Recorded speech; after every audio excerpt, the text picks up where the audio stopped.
Jadi mainnya eksperimen gitu Ya, ya? benar sekali. Kita main di lab. Abang kalau misalnya kesulitan seperti itu, ada nyari referensi nggak? Ya, Kayak tentu. dari makalah-makalah.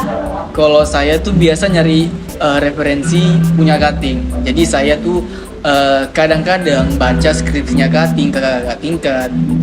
Karena kalau hanya sesuai tren nih, kita ngambil penelitian yang tren.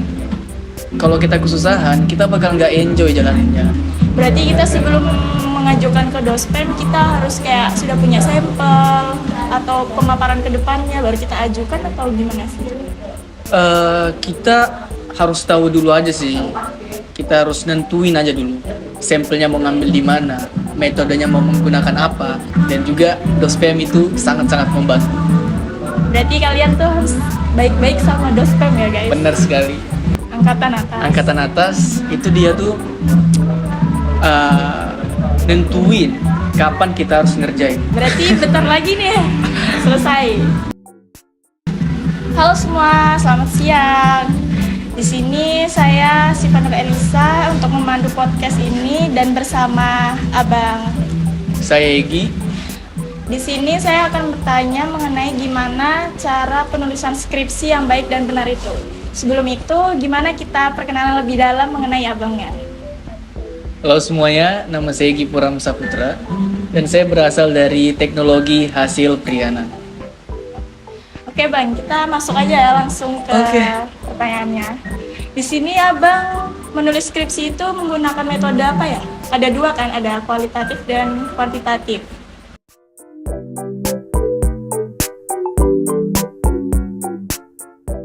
Oke, kalau saya sendiri tuh mengambil metode kuantitatif.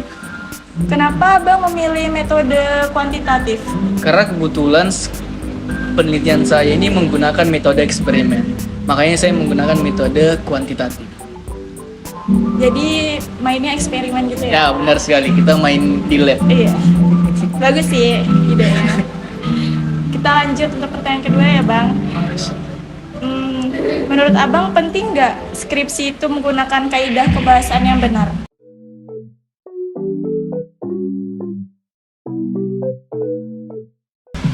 Menurut saya sangat-sangat penting. Kenapa? Karena skripsi ini kan karya ilmiah. Dimana karya ilmiah ini penulisannya itu harus rapi, jelas, dan juga formal. Benar sih. Dan sejauh ini kendala apa yang abang alami dalam penulisan bahasa Indonesianya?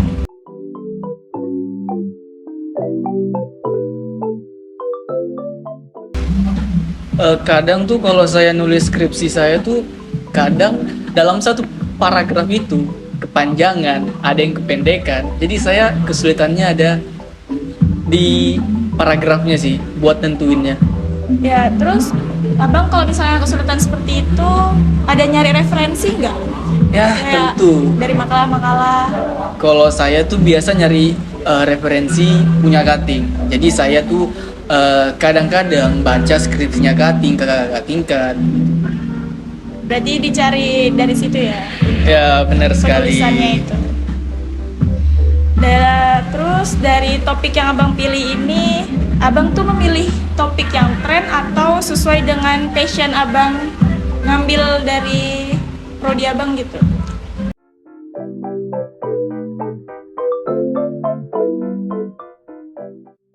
Kalau saya ngambilnya yang sesuai dengan passion saya tentunya. Karena kalau hanya sesuai tren nih, kita ngambil penelitian yang tren. Kalau kita kesusahan, kita bakal nggak enjoy jalaninnya. Maka itu saya ngambil ya sesuai passion saya. Dan kebetulan sekali saya PKL di pengolahan amplang. Nah, dan saya juga di amplang gitu. Jadi enjoy ya bang, seru gitu. Sangat-sangat enjoy tentunya. Berarti sejauh ini mendalamin sudah ya? Ya, sedikit lah. Benar sekali deh.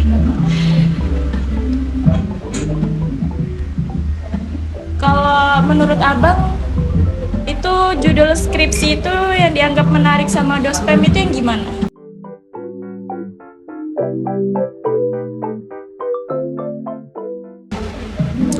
Yang jelas, tidak bertele-tele. terus pengambilan sampelnya harus jelas, metodenya harus jelas. Itu yang disukai dosen. Berarti kita sebelum mengajukan ke dospem kita harus kayak sudah punya sampel atau pemaparan ke depannya baru kita ajukan atau gimana sih? Kita harus tahu dulu aja sih. Kita harus nentuin aja dulu sampelnya mau ngambil di mana, metodenya mau menggunakan apa. Nanti tuh ada arahan dari dospem kita gitu. Berarti dospem ini yang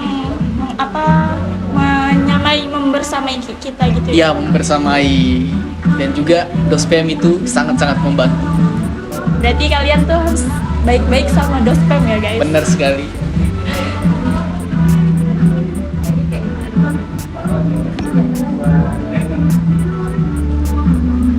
Dari abang sendiri tips and triknya itu untuk penulisan skripsi cepat selesai gimana? Kan abang nih lagi menyusun nih ya.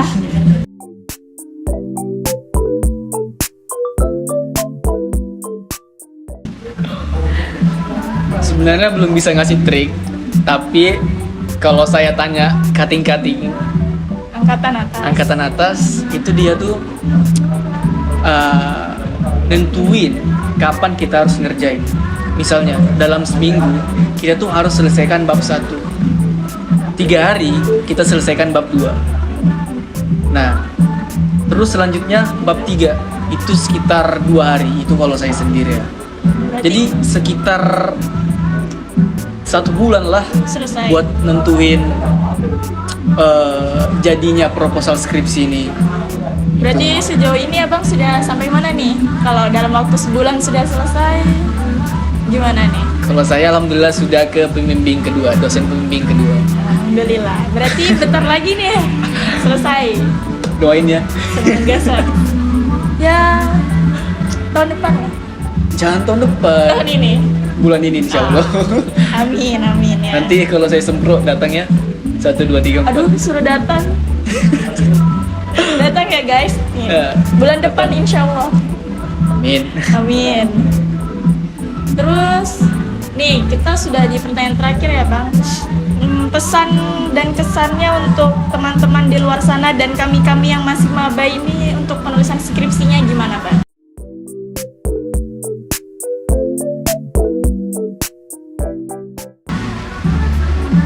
Kalau dari saya, untuk kalian dulu deh. Ya benar, untuk Angkatan kami atas. terutama.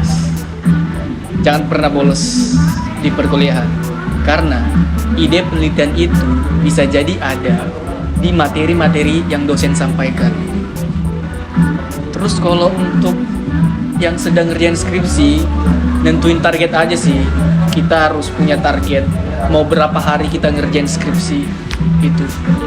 Berarti kita kalau menulis skripsi itu nggak bisa tergantung teman ya, harus dari diri sendiri. Oh pastinya dong. Oh kita kayak nunggu kamu segini ya. Berarti kita harus punya jalan sendiri dong, nggak bisa nunggu teman. Benar sekali. Jadi buat teman-teman tuh harus punya pendirian juga. Ya, Gak benar. harus selalu ngikut sama teman. Berteman boleh asal tidak terbawa arus ya guys. Benar sekali. Oke. Cukup dari kami. Sekian dan terima kasih. Thank you.